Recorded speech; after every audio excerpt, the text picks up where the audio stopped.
birthday, Rajesh. Thank you, Priya. Many more happy returns of the day, Rajesh. Thanks, நல்ல Satya. நாள் வாழ்க்கதெல்லாம் சொல்றேன். Thank you. Om Shri Krishna Sharanam Mama Gopika Jeevana Smaranam Govinda Govinda Sadgurunath Maharaj Ki Jai. Shuklam Bharadaram Vishnum Shashivarnam Chaturbhujam Prasanna Vadanam Dhyayet Sarva Vignopashantahe. Namo Namah Sadgurubhyo Namo Namaha. Namo Namah Sadgurubhyo Namo Namaha. Satchidananda Rupaya Vishwotpatyadi Hetave Tapatraya Vinashaya Shri Krishnaya Vayam Numaha.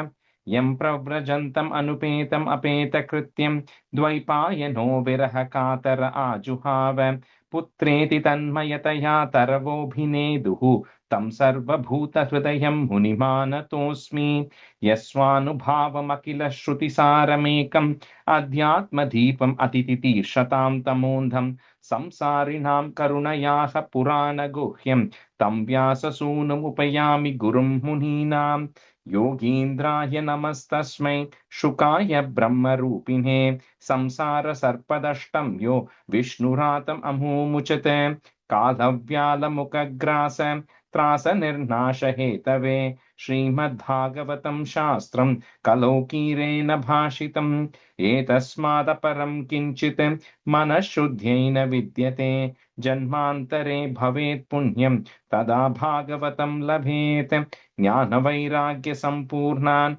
हरिभक्तिपरायणान् पूर्वाचार्यात् अहं वन्दे सम्प्रदायप्रवर्तकान् भगवन्नाम साम्राज्य लक्ष्मी सर्वस्वविग्रहं श्रीमद्बोधेन्द्रयोगीन्द्र देशिकेन्द्रम् उपास्महे कलिकालोचितं धर्मं नाम संकीर्तनात्मकं निर्णेतुमवतीर्णं तं प्रेमिकं सद्गुरुं भजे हरे रामेति कृष्णेति नाम संकीर्तनं सदा लोकक्षेमाय कुर्वन्तं प्रेमिकं सद्गुरुं भजे जन्माद्यस्य यतोऽन्वयात् इतरतश्चार्तेष्वभिज्ञस्वराट् तेने ब्रह्महृदाय आदिकवये मुह्यन्ति यत्सूरयः तेजो वारिमृदां यथा विनिमयो यत्र त्रिसर्गो मृषा धाम्ना स्वेन सदा निरस्तकुहकं सत्यं परं धीमहि धर्मः प्रोज्झितकैतवोऽत्र परमो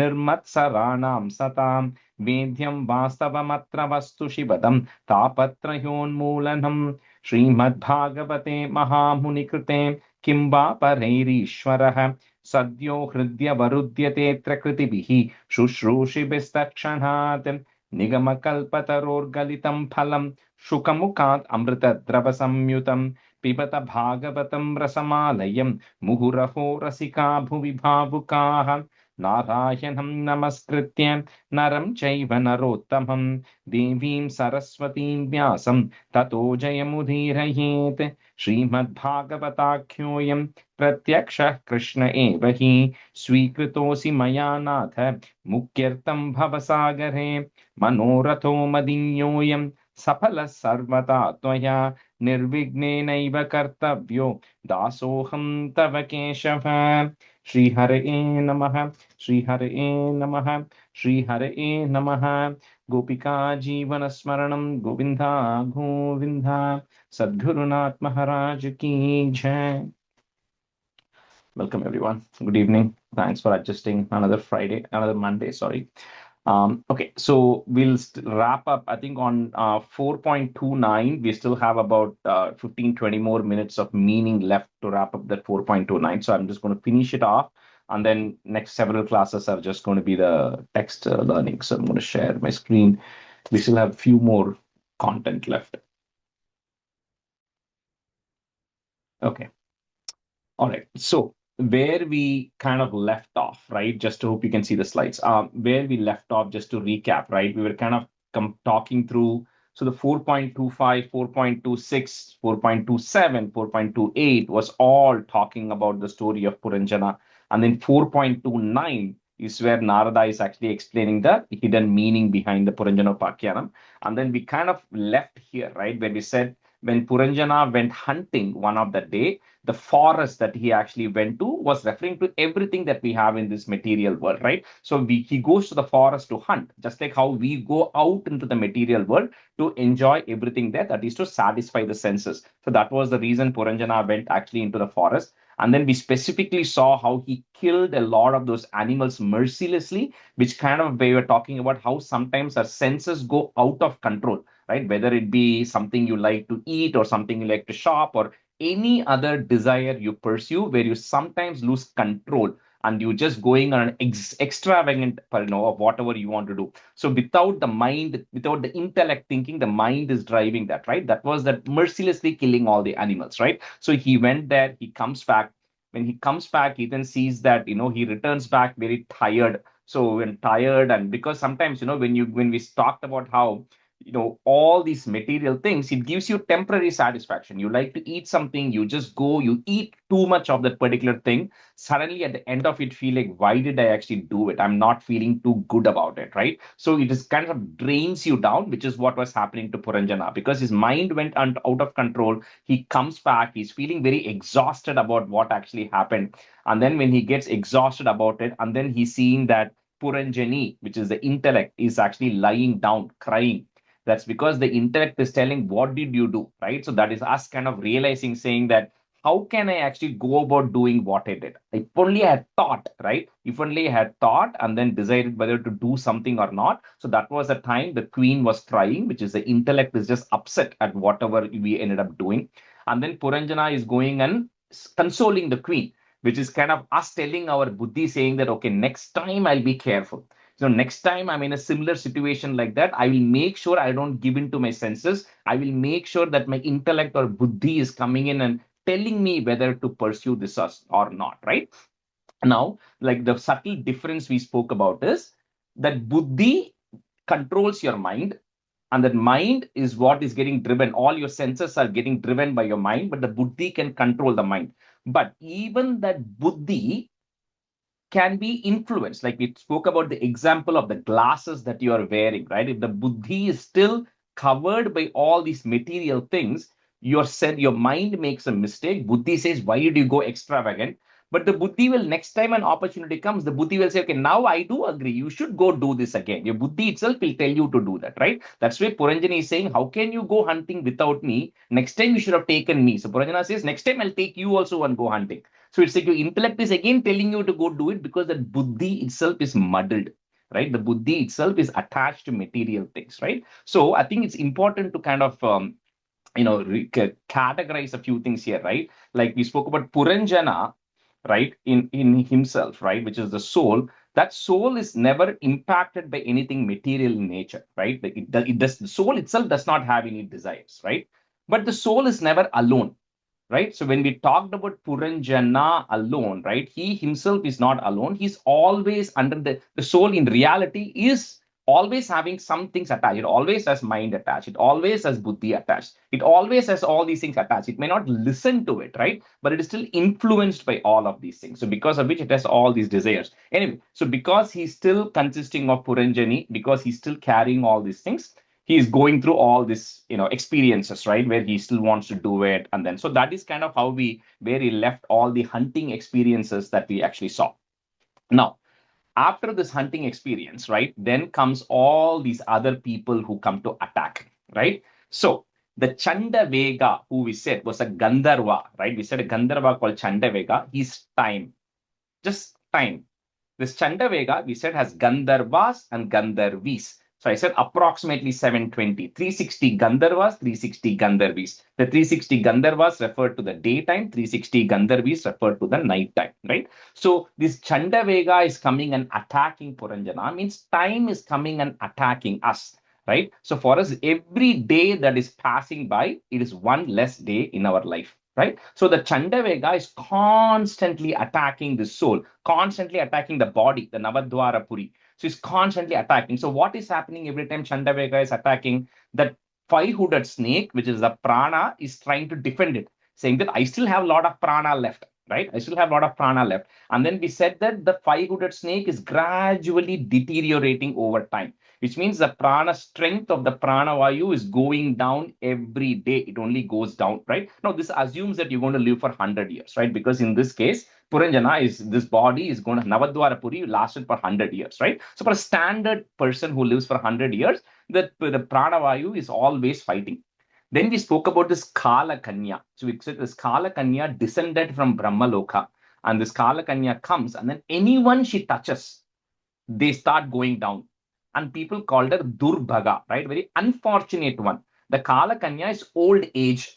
Nobody wants this Kala Kanya. Nobody wants old age, right? Everybody wants to be youth. Everybody wants to be youthful. No, because they know old age comes, you're then approaching closer to the end of it, right? So this is the Kala Kanya. This Kala Kanya comes to Narada and says, I want to grab you.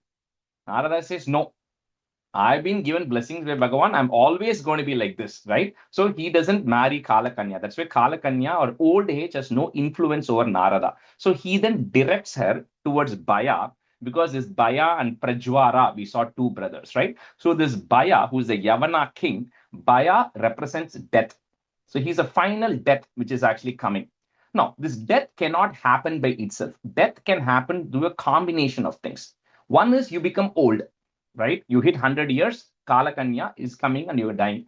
Next is you also have, he has also soldiers. We talk about how this Yavana has a lot of soldiers. So the soldiers who are attacking Navadwarapuri are all the sufferings which are caused by other living beings to us, right? People are coming and physically hurting you. People are coming and mentally hurting you, right? There are circumstances which are beyond our control. Those are all the soldiers of Yavana. The Prajwara is the internal fever or diseases that you get. So when Prajwara, so all these people are attacking your Navadwara Puri. So from inside, Prajwara is causing various diseases to your body. Is causing various fever to occur to your body. This all the Yavana soldiers are attacking you from outside. People are hurting you physically, mentally. There are other diseases which are happening on the outside. At the same time, Kala Kanya is also coming and attacking, which is old age. So when all these three start attacking, Bhaya, which is death, is sitting patiently waiting, saying one of these people is going to cause your downfall, right? Or all three combined will take your downfall at the time. That's why he's telling Kala Kanya and Prajwara, saying, you both team up here, right? Kala Kanya, your old age, you go attack him. Prajwara, your diseases and all the fever, you also go attack him. Eventually, that person is going to die. At that time, I will come and take over the kingdom. I'll come and take over the body, right? So that was the combination of Prajwara and the Yavana soldiers and the Kala Kanya, all of who are actually attacking him. So finally, when Puranjana is in his last period, last time of dying, right? He talks about how everybody turns against Puranjana, right? That's because we know that when the time of death comes, when you're 100 years old, and the time of death comes, then all the material things that we have, all the relationships, nobody can come and help us out, right? When the time has come. So that's why all these Puranjana's people, although they've all been great friends and relatives of him, are helpless at this point. But what does Puranjana, what does the soul still do? The soul, while it is pure, it is still attached to everything around it, right? So the soul is still thinking about all the relationships, thinking about all the possessions it has. That's why Puranjana didn't want to leave Navadwarapuri, because he was enjoying that Navadwarapuri so much. He was enjoying all the things around it so much, right? And he kept thinking, how will my wife maintain his attachment to Puranjani? His wife in this case, but even the intellect or the people around him, right? And he remembered all of that. Finally, the Gandharvas, Yavanas, everybody come, right? Time comes, old age comes, disease comes, and everything comes and finally takes the body. And at that time, he still did not think of Avijnata, his friend, right? He still never called Avijnata's help, right? So finally, when that happens, Prajwara comes and he says he sets the city on fire. So finally, the disease comes, it brings him down. Puranjana, the five-headed snake leaves. The soul, we said Puranjana leaves the city. So the soul leaves the city. When the soul leaves the city, the five-headed snake is also leaving. The prana is also left the city. And all the people end up following him, which means everything that was there in the city is gone. The city is burnt, which means the body is actually getting burnt here, right? And the entire city is actually burnt and everybody in the city dies, which means whatever is inside your body, everything is gone. All the cells, everything is destroyed, right? Well, that was the story of Puranjana finally leaving. Now, in his next birth, right? So what this is talking about is, now in this case, the next birth, why he's born as a woman, we already spoke, right? So in the previous one, he was a male, which doesn't matter. The soul does not have any gender. But in this case, because he was thinking about his wife, he was born as a female, which could be anything. Because Narada says beautifully, you could be born as a male, you could be born as a female, you could be born as a eunuch, or you could be born as an animal. It doesn't matter. The soul does not have a gender, right? It just takes the birth depending on all the karmas and all the vasanas and everything it has had from the previous births, and finally what it is thinking. Based on that, it is going to take the next body. So in this case, Puranjana happened to take the female body because he was thinking about it. Now, he marries Malayadwaja. The Malayadwaja's character here is he's a devoted person. Because remember what he did? When the time came, Malayadwaja renounced everything and then he went to the forest. So essentially, what this Puranjana soul is doing is, it is now in its next birth, it is becoming a little bit more of an advanced soul. Because it became an advanced soul, it came in contact with a great devotee, which is Malayadwaja. So which means the intellect in this case, Malayadwaja, right, was a much more, which become more spiritual. The soul has become a little bit more spiritual. That's what. Now, in this case, it's happened in the next birth. You can ask, what did Puranjana do in the previous birth? You don't have to think about all of that. He's essentially getting more advanced spiritually, right? Because of which he came in contact with Malayadwaja, who is much more spiritual in nature. And finally, when Malayadwaja loses his life and Vaidarbi is actually experiencing a lot of sorrow, right? We said the soul has somehow accumulated a lot of punyam in all his previous life. It has come in association with a spiritual person. And when Malayadwaja is about to die, when at that time, the soul is now realizing, saying that all this pain I'm going through, all these relationships, I'm just frustrated with it. I don't want any more of these material relationships. I don't want any more of these attachments. In the previous case, Puranjana was very attached. In this case, this Vaidarbi is not attached, saying, I'm just frustrated because she's also come to the forest, right? And then when she's desiring to jump into that fire, she's saying, I'm just frustrated with all of these things. I don't want this anymore. So when she's willing to give up everything that she has material in nature, Avijnata is coming.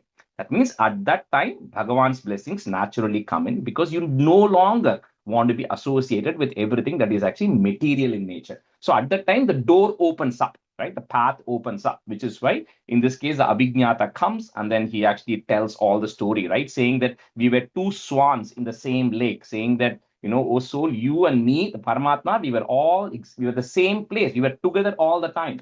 You decided to go away from me and then you never decided to call me back again. And now when the time has come for you to be close to me, I've come again to guide you right now, right? So with this, that's how the story comes to an end. Although in 4.29, Narada talks a lot more about other things, which we'll cover when we come to 4.29. But the Puranjana Pakyanam, in terms of the story and the other background meaning, this is the end of it, right? That's how the soul, and again, he doesn't attain liberation here, but the soul becomes a little bit more mature, right? That's what it is. It gets more spiritually enlightened. So the next birth it is going to take, it is going to take a better birth, right? To be more spiritual in nature. So that's how this comes to an end.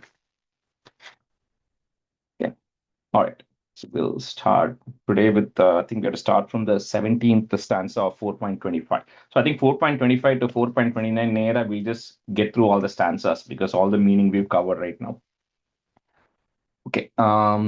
Sri Vidya, Sri Ram, you can be a student. And Amuchechi, you can be a student. Okay. Stanza 17.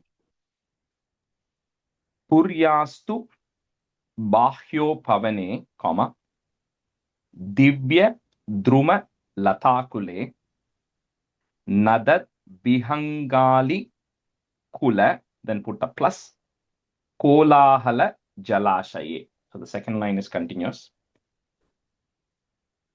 Puryastu Bahyopavane, Divya Drumalata Kule, Nadat Bihangali Kula, Kolahala Jalashaye.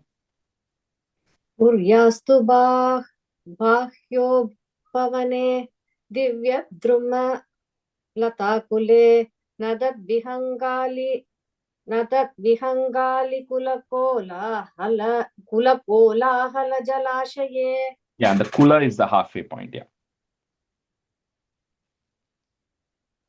कुर्यास्तु बाह्योपवने दिव्यद्रुमलताकुले नदद्विहङ्गालकुलकोलाहलजलाशये Second line, Amucheji, Vihangali Kula.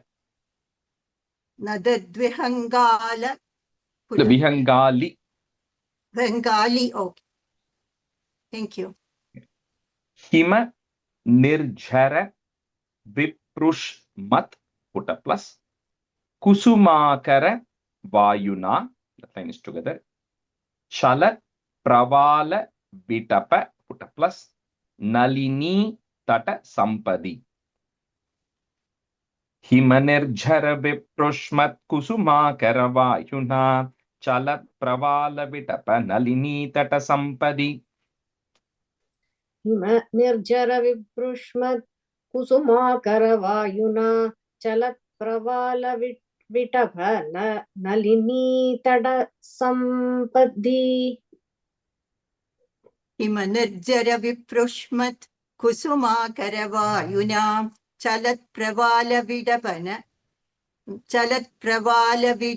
नलिनी तडसम्पति नानारण्य मृग व्रातैहि, put ra goes away, visarga comma. Next word, anabhade munivrataihi, ahutam manyate pantho, comma, yatra kokila kujitaihi. So up to this point is just describing that Navadwara Puri. He just sees the city. He just sees that Panchala Desham, and he's entering there. Then he's going to meet Puranjani, and they'll talk about it.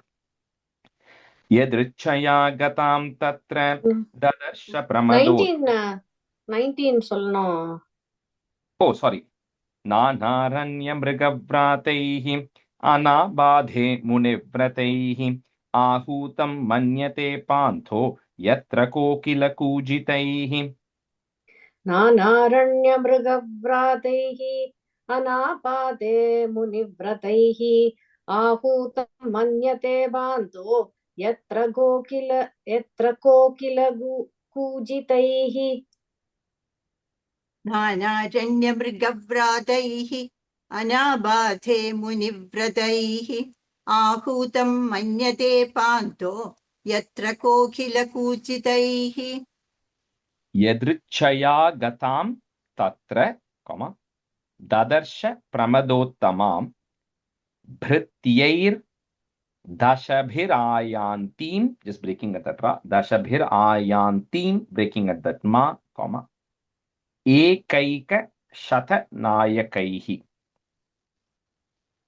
Yadrichaya gatam tatra dadarsha pramadottamam bhrityair dashabhirayantim ekaika shatanayakaihi. यदृच्छया गतां तत्र ददर्श प्रमदोत्तमां भृत्यै दशभिरायान्ति एकैकशतनायकैः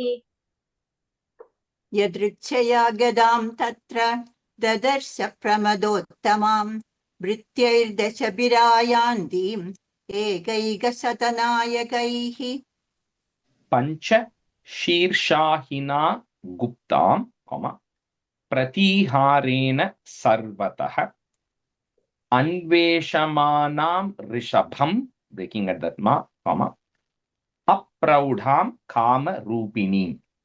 So the Pancha Shirsha is a 5-headed snake. So now they're talking about all the people who are with Puranjani. Pancha Shirshahina Guptam Pratiharena Sarvatah Anveshamanam Rishabham Apraudham Kama Rupinhim.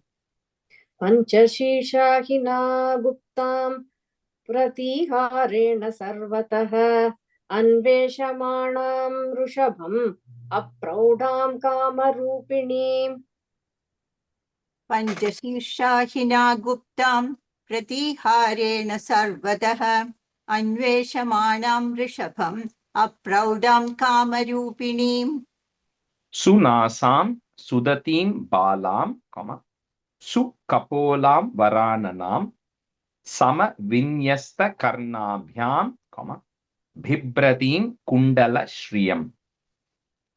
Sunasam Sudatim Balam सुकपोलाम्बराननां समविन्यस्तकर्णाभ्यां बिभ्रतीं कुण्डलश्रियम् सुनासां सुततीं बालां सुकपोलां वराननां समविन्यस्तकर्णाभ्यां बिभ्रतीं कुण्डलश्रियम् सुनासां सुदतीं बालां सुकपोलां वराननां समविन्यस्तकर्णाभ्यां बिभ्रतीं कुण्डलश्रियम् इषङ्गनीवीं सुश्रोणीं श्यामां कनकमेखलां पद्भ्यां क्वनद्भ्यां चलन्तीं नूपुरैर्देवतामिव पिशङ्गन् yeah. Second line, is it chalatim or chalantim? Chalantim. Nata? Cha la in first ta e chalantim. Thank you. Pishanganivim sushronim shamam kanakame padbhyam kvanadbhyam chalantim nupurairdevatamivam. विशङ्कनीवीं शुश्रोणीं श्यामां कनकमेखलां पद्भ्यां वनद्भ्यां चलन्तीं नूपुरैर्देवतामिव. Rajesh, a question. Is it chalantim or chalatim? Chalantim in. There's a in there, right? Yeah, chalantim. இங்க டெஸ்ட்ல இன் இல்ல, that's why I asked for it. Is chala theme தான் இருக்கு, in இருக்கு. There's a in. Chalantim only I see it. I'll check it once, but I think I have it as chalantim only. Yeah, in the bracketல நடுவுல போட்டிருக்கு chalantim. Oh, okay. Yeah, so we just keep it as chalantim there. Yeah. Okay, thank you. Vishanganivim sushronim shyamam kanakame padvyam konadvyam chalantim nupurairdevatamiva. Stanau vyanjita kaishorau, samavrittau nirantarau, vastrantena niguhantim, pridaya gajagaminim. Stanau vyanjita kaishorau, samavrittau nirantarau, vastrantena niguhantim, pridaya gajagaminim. स्तनौ व्यञ्जितकैशोरौ समवृत्तौ निरन्तरौ वसत्रान्तेन निगूहन्तीं व्रीडया गजगामिनीम्. स्तनौ वञ्चितकाैशोरौ समवृत्तौ निरन्तरौ वस्त्रान्तेन निगूहन्तीं व्रीडया गजगामिनीम्. तामाह ललितं वीरः, सव्रीड Smit शोभनां स्निग्धेनापांग, one word, स्निग्धेनापांग पुंखेन, स्पृष्टः प्रेमोद्भ्रमद्भ्रुवा, that's one word. तामाह ललितं वीरः सव्रीड स्मित शोभनां स्निग्धेनापांग पुंखेन स्पृष्टः प्रेमोद्भ्रमद्भ्रुवा. तामाह ललितं वीरः सव्रीडस्मितशोभनां स्निग्धेनापाङ्गपुङ्केन स्पृष्टः प्रेमोत्परमद्भ्रुवा. तामाह ललितं वीरः सव्रीडस्मितशोभनां स्निग्धेनापाङ्गपुङ्खेन स्पृष्टः प्रेमोद्भ्रमद्भ्रुवा. का त्वं कञ्ज पलाशाक्षी, कस्यासीह कुतः सति इमामुप पुरीं भीरु, किं चिकीर्षसि शंसमे. का त्वं कञ्जपलाशाक्षी कस्यासीह कुतः सति इमामुप पुरीं भीरु किं चिकीर्षसि शंसमे. का त्वं कञ्जपलासाक्षी कस्यासीह कुतः सती इमामुपपुरीं भीरु किं चिकीर्ष किं चिकीर्षसि शंस मे का त्वं कञ्चपलाशाक्षि कस्यासीह कुतः सती इमामुपपुरीं भीरु किं चिकीर्षसि शंस मे Ye te nu patha ye te. I think some books had the word tha there. If you have a tha, then change it to a te there. Ye te, comma.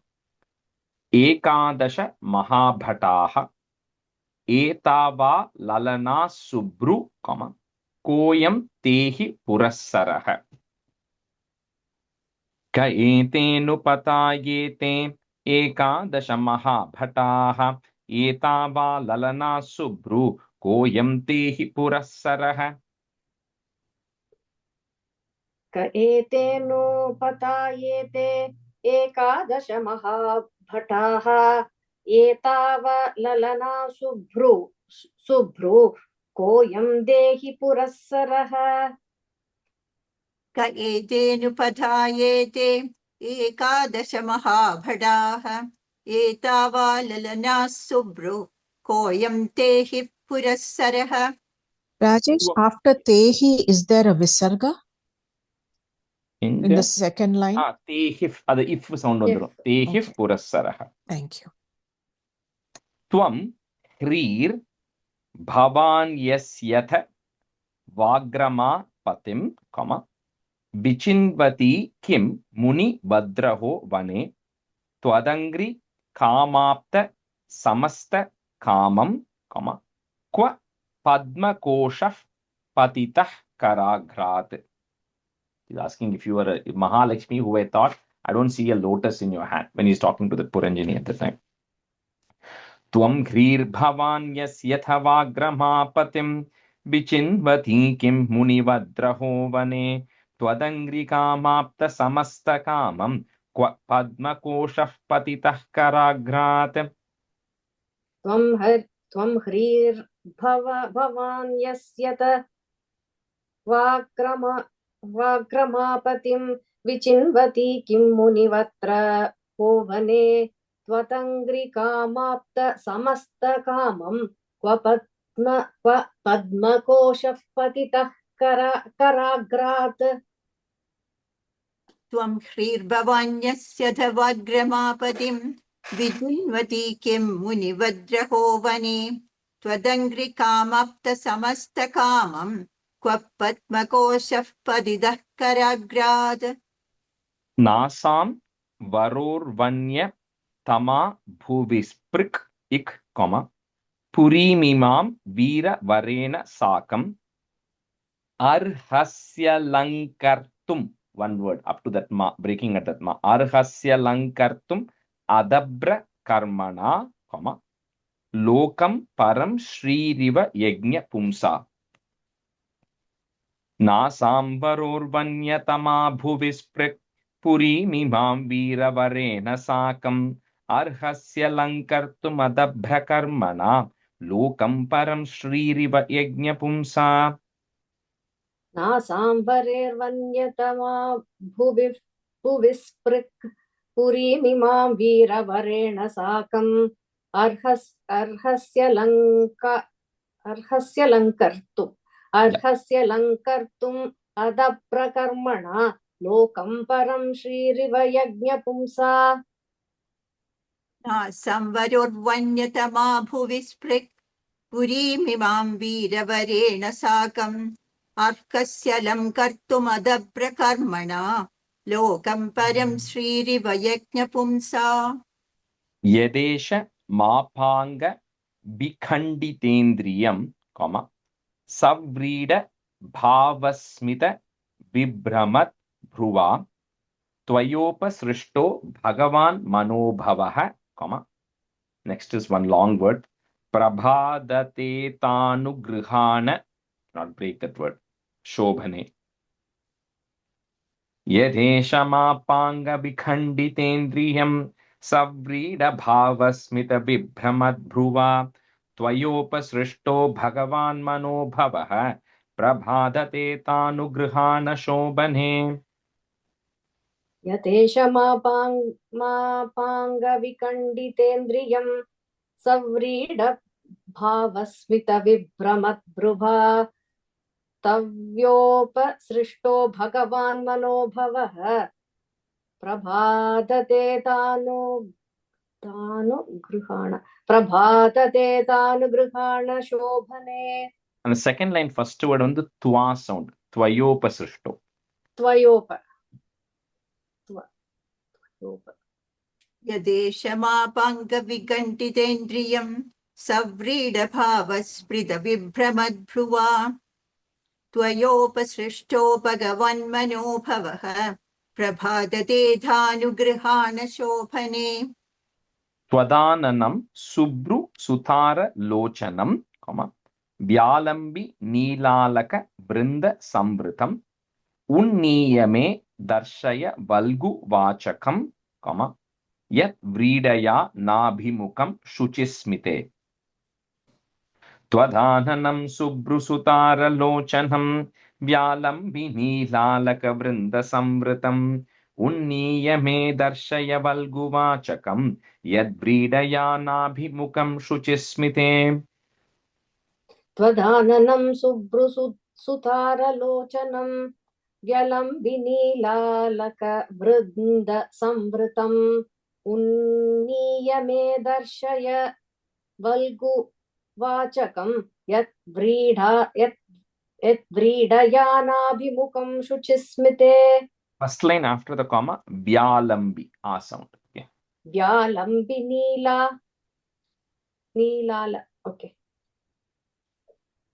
त्वदाननं शुभ्रुसुतारलोचनं व्यालम्बिनीलालकवृन्दसंवृतम् उन्नीय मे दर्शय वल्गुवाचकं यद्व्रीडयानाभिमुखं शुचिस्मिते. Narado vacha ittam puranjanam nari, yachamanam adhiravat, breaking at that ma, abhyanandata tam veeram, hasanti veera mohita. Narado vacha ittam puranjanam nari, yachamanam adhiravat, abhyanandata tam veeram, hasanti veera mohita. नारदौ उवाच इत्थं पुरञ्जनं नारी याचमानम् अतीरवत्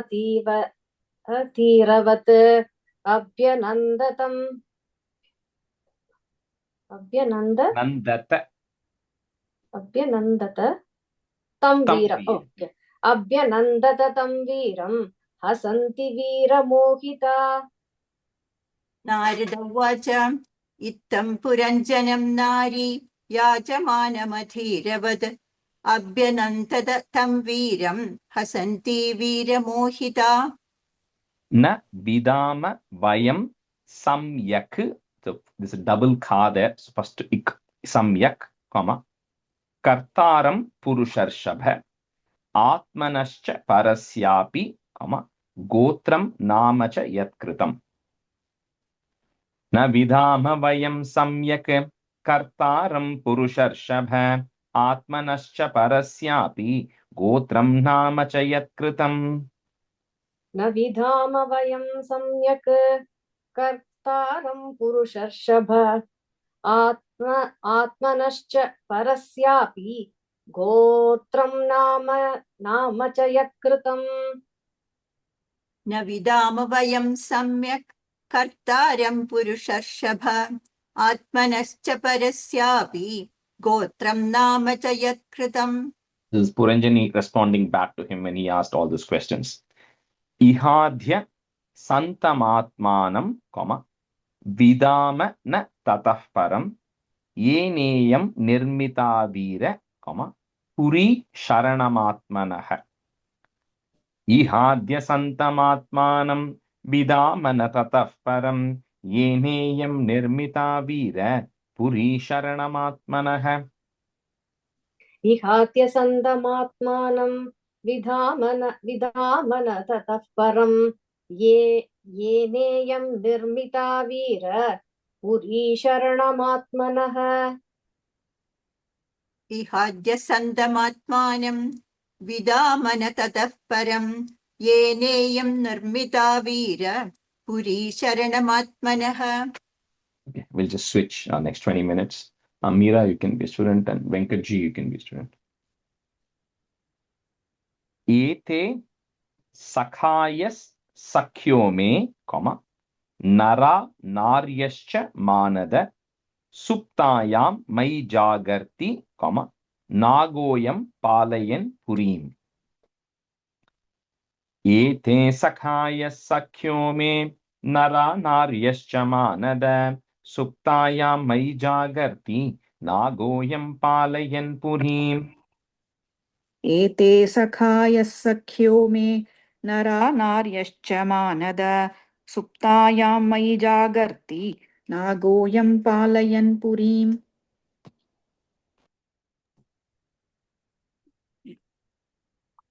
एते सखायः सख्यो मे नरा नार्यश्च मानद सुप्तायां मयि जागर्तिं नगोयं पालयन् पुरीं. Second line, nagoyam. नागोयम. Okay. Just one time. Yeah. Okay. Dishtya gatosi, one word. Dishtya gatosi bhadram te, comma, gramyan kaman abhipsase, breaking at that na, udvahishyami tansteham, comma, swa bandhubir arindama, is breaking at that ra, bandhubir arindama. Dishtya gatosi bhadram te, gramyan kaman abhipsase, udvahishyami tansteham swabandhubhir arindama. दिष्ट्यागतोऽसि भद्रं ते ग्राम्यान् कामान् अभीप्ससे उद्वहिष्यामि तांस्तेऽहं स्वबन्धुभिररिन्दम.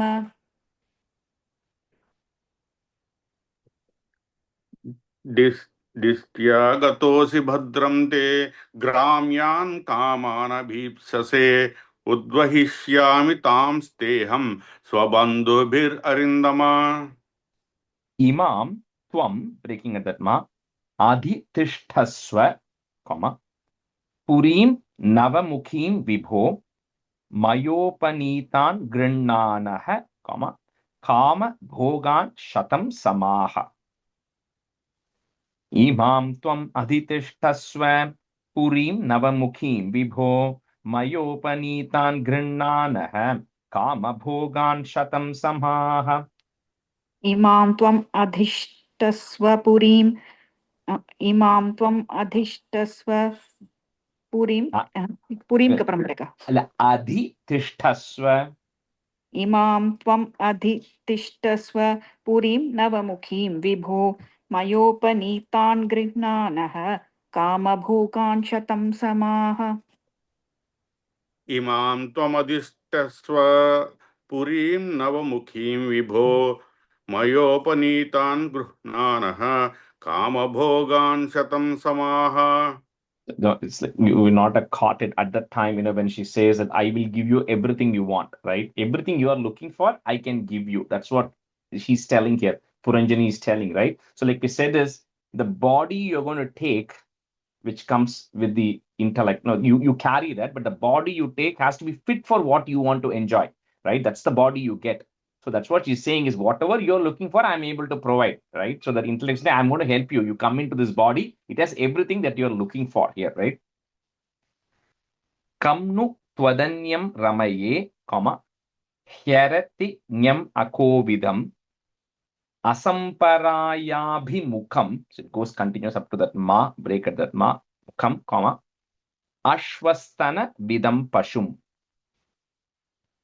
Kam nutwadanyam ramaye hyaratignyam akovidham asamparayabhimukam ashvastana vidam pashum. तं नु त्वदन्यं रमये ह्यरतिज्ञम् अकोविदम् असम्परायाभिमुखम् अश्वस्तनविदं पशुम्. तं नु त्वदन्यं रमये हरितं नमकोविदम् असम्परायाभिमुखम् आश्वस्तनविदं पशुम् धर्मो ह्यर्थार्थ कामौ च प्रजानन्दोऽमृतं यशः लोका विशोका विरजाः, just add a visarga there, comma, virajaha, yan na kevalino viduhu. Dharmo ह्यर्थार्थकामौ च प्रजानन्दोऽमृतं यशः लोका विशोका विरजाः यान् न केवलिनो विदुः. धर्मो ह्यत्रार्थकामौ च प्रजानन्दोऽमृतं यशः लोका विशोका विरजाः यान्न केवलिनो विदुः. धर्मो यत्रार्धकामौ च प्रजानन्दोऽमृतं यशः लोकविशोका विरजा यान्न केवलिनो विदुः. Venkaji, because you're putting a comma there in the middle, that visarga gets added there. So virajaha. Virajaha. Okay. Pitru devarshi martyanam, comma, bhutanam atmanaschaha क्षेम्यं वदन्ति शरणं, भवेस्मिन् यत् गृहाश्रमः. पितृदेवर्षिमर्त्यानां भूतानाम् आत्मनश्चः क्षेम्यं वदन्ति शरणं भवेस्मिन् यत् गृहाश्रमः. पितृदेवर्षिमर्त्यानां भूतानाम् आत्मनश्चः क्षेम्यं वदन्ति शरणं भवेस्मिन् यद् गृहाश्रमः. पितृदेवर्षिमर्त्यानां भूतानाम् आत्मनश्चः क्षेम्यं वदन्ति शरणं भवेस्मिन् यद्गृहाश्रमः. का नाम वीर विख्यातं, वदान्यं प्रियदर्शनं न वृणीत प्रियं प्राप्तं, मादृशी त्वादृशं पतिम्. का नाम वीर विख्यातं वदान्यं प्रियदर्शनं न वृणीत प्रियं प्राप्तं मादृशी त्वादृशं पतिम्. का नाम वीरविख्यातं वदान्यं प्रियदर्शनं न वृणीत प्रियं प्राप्तं मादृशी त्वादृशं पतिम्. का नाम वीरविख्यातं वदान्यं प्रियदर्शनं न वृणीत प्रियं प्राप्तं मादृशी त्वादृशं पतिम्. कस्या मनस्ते भुवि भोगि भोगयोः, स्त्रिया न सज्जेत भुजयोर्महाभुज यो नाथ वर्गाधिमलं गृणोद्धत, डबल ध पुट प्लस गृणोद्धत स्मितावलोकेन चरत्यपोहितुम्. The second line is continuous. कस्या मनस्ते भुवि भोगि भोगयोः स्त्रिया न सज्जेत भुजयोर्महाभुज यो नाथ वर्गाधिमलं गृणोद्धत स्मितावलोकेन चरत्यपोहितुम्. कस्या मनस्ते भुवि भोगि भोगयोः स्त्रिया न सज्जेत् भुजयोर्महाभुज यो नाथ वर्गाधिमलं गृणोद्धत स्मितावलोकेन चरत्यपोहितुम्. स्मितावलोकेन चरत्यपोहितुम्. कस्य मनस्ते भुवि भोगि भोगयोः स्त्रिया न सञ्जेद भुजोर्महाभुज यो नाथ वर्गादिमलं दृणोद्धत स्मितावलोकेन चरत्यपोहितुम्. That first line towards the end, sajjet. I heard an N sound. There's no in there. It's just striya na sajjet. Oh, okay. Ijjanta, that's all. Yeah, okay. Narado vacha iti tau dampati tatra, samudhya samayam mitah tam pravishya purim rajan, mumudate shatam samaha. Narado vacha iti tau dampati tatra samudhya samayam mitah तां प्रविश्य पुरीं राजन् मुमुदाते शतं समाः. नारद उवाच इति तौ दम्पती तत्र समुद्य समयं मिथः तां प्रविश्य पुरीं राजन् मुमुदाते शतं समाः. इति तौ दम्पती तत्र समुद्य समयं मितः तां प्रविश्य पुरीं राजन् मुमुदाते शतं समाः. उपगीयमानो ललितं तत्र तत्र च गायकैः क्रीडन् परिवृतस्त्रीभिः विसर्गा next word ir goes away hradinim breaking at that ma hradinim avishat shuchau upagiyamano lalitam tatra tatra cha gayakaihi क्रीडन् परिवृतस्त्रीभिः hradinim avishat shuchau. उपगीयमानो ललितं तत्र तत्र च गायकैः क्रीडन् परिवृतस्त्रीभिः ह्रदिनीम् आविशच्छुचौ. उपगीयमानो ललितं तत्र तत्र च गायकैः क्रीडन् परिवृतस्त्रीभिः ह्रादिनीमाविशत्शुचौ. The second line hradinim avishat shuchau. ह्रदिनीमाविशत्शुचौ. So the next set of stanzas are going to describe that gates of Navadwarapuri. Like we said, there are 7 up, 2 down, 2 facing east, and all that stuff, right? That's going to come now. Saptopari krita dwaraha, puras tasyastu dve adaha, pritak vishaya gatyartam, tasyamyah kaschaneshwaraha. Saptopari krita dwaraha, पुरस्तस्यास्तु द्वे अधः पृथक् विषयगत्यर्थं तस्यां यः कश्चनेश्वरः. सप्तोपरि कृता द्वारः पुरस्तस्यास्तु द्वे अधः पृथक् विषयगत्यर्थं तस्यां यः कश्चनेश्वरः. सप्तोपरि कृता द्वारः पुरस्तस्यास्तु द्वे अधः पृथग्विषयगत्यर्थं तस्यां यः कश्चनेश्वरः.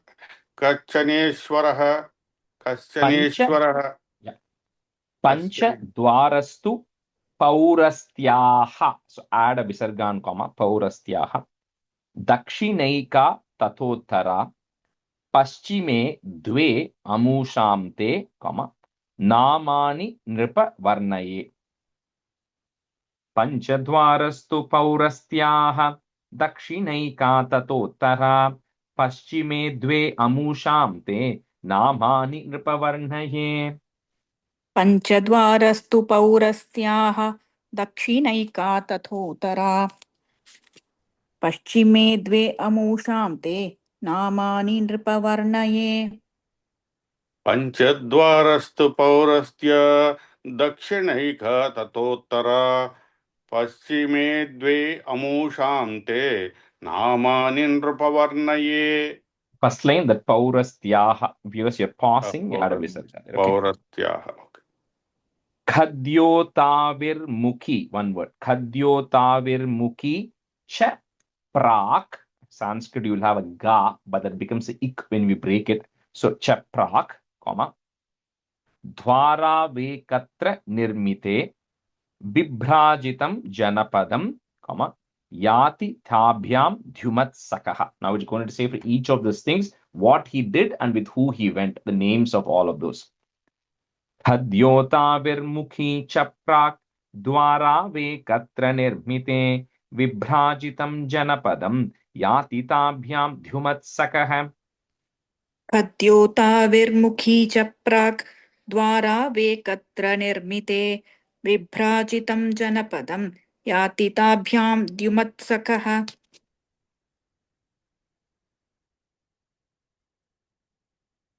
You're on mute, Engachi.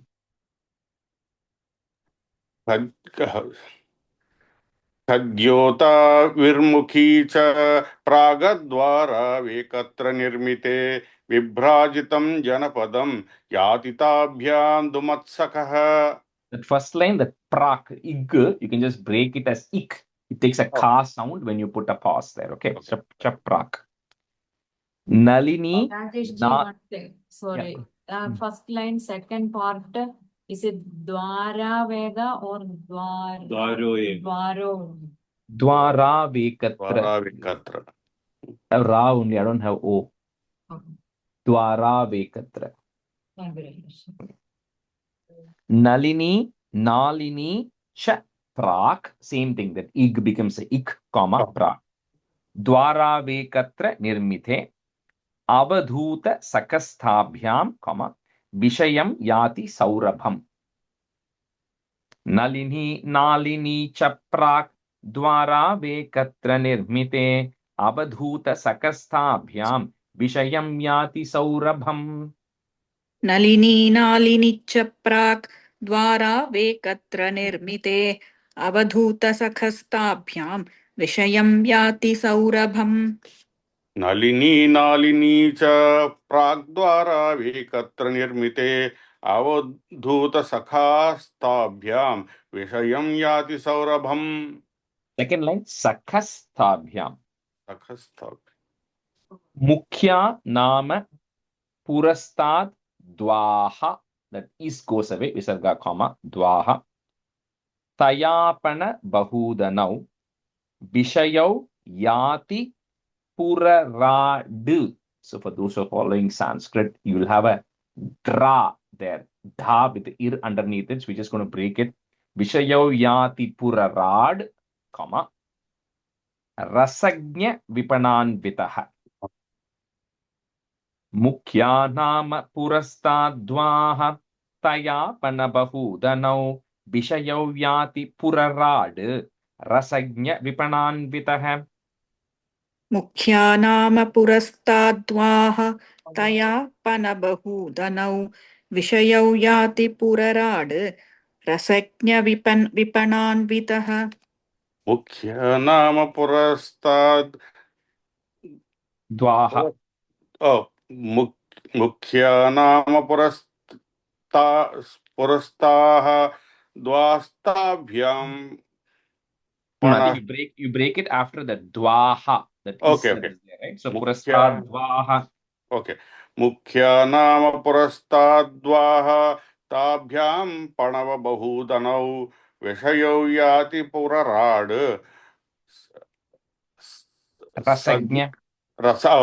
रसज्ञ विपणान्वितः. That first line after the comma, tayapana bahudanau. Oh, tayapana. Okay. One more. Pitruhur nripa purya dwaha. Again, visarga comma, dwaha. That ir goes away. Dakshinena puranjanaha. Rashtram dakshina panchalam, comma, yati shruta dharanvitaha. Pitruhur nripapurya dvaha. Dakshinena puranjanaha. Rashtram dakshina panchalam. Yati shruta dharanvitaha. पितृः नृपपुर्याद्वाः दक्षिणेन पुरञ्जनः राष्ट्रं दक्षिणपञ्चालं याति श्रुतधरान्वितः. This is Panchalam or is it Panchalam? Panchalam. Okay. Next line also will have Panchalam. पितृः नृपपुर्याद्वाः दक्षिणेन पुरञ्जनः राष्ट्रं दक्षिणपञ्चालं याति श्रुतधरान्वितः. We'll stop here. Sri Hare Namaha, Sri Hare Namaha, Sri Hare Namaha. Gopika Jeevana Smaranam Govinda Govinda. Sadgurunath Maharaj Ki Jai. Kahena vacha manasendriye va buddhyatmana va prakrite swabhavad karomi yatyat sakalam parasmai narayanayeti samarpayami. Thank you, everyone. Thank you, Rajesh. Thanks, Rajesh. Rajesh. Thank you, Enjoy Rajesh. your birthday. Happy Thank you, birthday, Rajesh. Rajesh. Enjoy your everyone. birthday, Rajesh. Thank you, everyone. Bye. Bye, everyone. Bye. Bye.